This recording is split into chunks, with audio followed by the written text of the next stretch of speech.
Shalom, selamat pagi saudaraku yang terkasih dalam Tuhan kita Yesus Kristus. Kita bersyukur di pagi ini kita masih diberi kesempatan oleh Tuhan untuk menghirup nafas yang Tuhan berikan.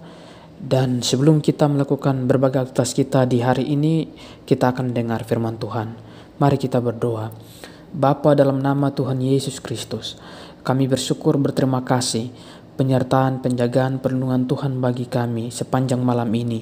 Kami boleh bangun dan kami akan siap untuk mau bekerja, beraktivitas di hari ini dengan segala kesibukan kami. Sebelumnya kami datang kepada Tuhan memohon pertolongan Tuhan, dan Tuhan, kami rindu untuk mendengar firman-Mu di pagi ini. Firman-Mu yang akan mengarahkan langkah kaki kami, kemana kami harus melangkah, apa yang harus kami lakukan. Dan firman-Mu yang menjaga hidup kami, supaya hidup kami tetap di jalan-Mu Tuhan. Kami berdoa, hikmat roh bijaksana Tuhan berikan bagi kami dalam mendengar dan memahami kebenaran firman-Mu. Dalam nama Tuhan Yesus Kristus, kami berdoa dan kami siap merenungkan firman-Mu. Haleluya, amin. Saudara-saudara yang terkasih, di pagi ini kita akan mendengar renungan firman Tuhan yang terambil di dalam Matius pasal yang ke-7 ayat yang ke-14.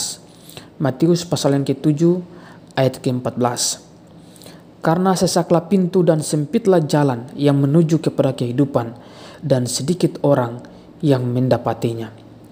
Judul renungan di pagi ini adalah tetap di jalan yang benar. Saudaraku, ayat nas ini berbicara tentang jalan menuju kekekalan, yaitu ke kerajaan sorga. Jalan itu sangat sesak dan sempit.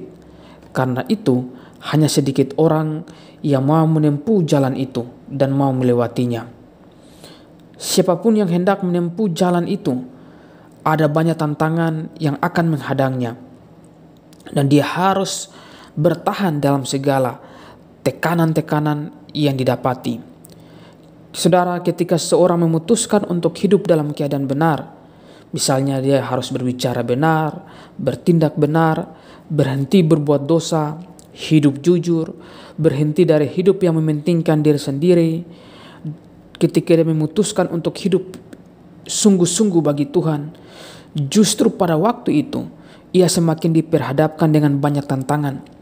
Dicibir orang-orang yang ada di sekitar, teman-temannya, sahabat-sahabatnya, keluarganya, bahkan pasangan hidupnya sendiri kalaupun dia sudah menikah.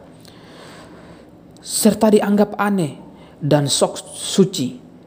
Itulah pekerjaan iblis yang terus berusaha mempersulit kehidupan orang-orang yang memutuskan hidup di jalur yang benar. Iblis bertujuan menekan orang-orang benar supaya mengalami patah semangat dan akhirnya menyerah, lalu berhenti hidup benar. Saudaraku, sebaliknya, lebarlah pintu dan luaslah jalan yang menuju kepada kebinasaan, dan banyak orang yang akan melaluinya. Saudara, adalah sangat mudah jatuh ke dalam dosa dan binasa, karena jalan menuju ke sana begitu lebar dan luas. Bahkan orang dijamin tidak akan pernah kesepian melewati jalur itu, karena di sana ada banyak teman. Hari-hari dunia penuh dengan kompromi, saudara. Orang lebih suka hidup menurut keinginan daging, santai, acuh tak acuh, dan tidak mau bayar harga untuk perkara-perkara rohani. Saat ini kita diingatkan agar mau berjuang melawan tipu muslihat iblis itu. Saudara, iblis menawarkan sesuatu yang menarik, yang indah, namun berujung kepada kebinasaan kekal. Untuk bisa menang dalam peperangan ini, kita harus melekat kepada Tuhan. Harus berusaha supaya Dia selalu hidup sesuai dengan apa yang Tuhan kehendaki. Alkitab tidak pernah menjanjikan perjalanan hidup yang bebas dari cobaan, saudara.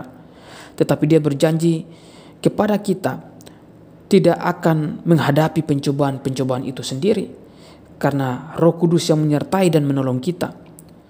Jadi saudaraku, jangan lakukan apa yang dunia lakukan yang menyakiti hati Tuhan. Jangan lagi terlibat gosip-gosip atau pergaulan salah hanya karena merasa kesepian. Tetapi tetaplah di jalur yang benar, saudara.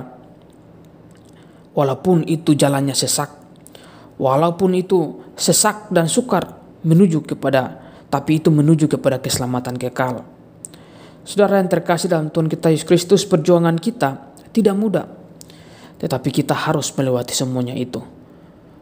Kita bersyukur ada jaminan daripada Tuhan untuk menjaga dan menolong kita dalam melewati hari-hari sulit. Kalaupun ada pergumulan-pergumulan yang harus kita lalui, ingatlah itu juga cara Tuhan untuk membentuk karakter kita yang hanya berharap kepada Tuhan. Orang-orang di sekitar sana bisa mengecewakan kita dengan banyak hal, tapi ingatlah bahwa Tuhan tidak pernah mengecewakan kita. Walaupun kita anggap Tuhan mengecewakan kita, tapi sebenarnya Dia tidak pernah mengecewakan kita. Dia ada bersama-sama dengan kita. Kalau kita merenungkan hidup kita dari hari ke hari, kita boleh ada itu semua karena Tuhan. Karena itu saudaraku yang terkasih, melangkah di hari ini dengan berbagai aktivitas saudara, dimanapun saudara berada, ingatlah akan Tuhan. Bersandar berharap hanya kepadanya. Walaupun ada banyak tantangan, ingat bahwa kehidupan yang benar dan tetap di jalannya Tuhan itu menuju kepada kekekalan yang indah bersama dengan Tuhan. Selamat berjuang di hari ini. Tuhan Yesus memberkati kita semuanya. Mari kita berdoa. Bapa, dalam nama Yesus Tuhan, tawaran-tawaran dunia begitu kuat, begitu selalu ada di depan mata kami. Tapi ajar kami supaya kami tetap berada di jalur yang benar. Ajar kami supaya kami hanya bersandar berharap hanya kepada Tuhan, mengandalkan Tuhan. Ada tawaran-tawaran dari iblis dengan segala tipu muslihatnya. Tapi Engkau menolong kami supaya kami memilih jalan-Mu saja Tuhan. Dalam nama Yesus, setiap pendengar renungan harian pagi ini, Tuhan Yesus memberkati mereka. Dalam setiap pergumulan, perjuangan kami masing-masing, dengan berbagai tantangan hidup, kami berdoa, Tuhan yang beserta dengan kami. Jangan tinggalkan kami, dan kami mau belajar untuk tidak mau meninggalkan Tuhan.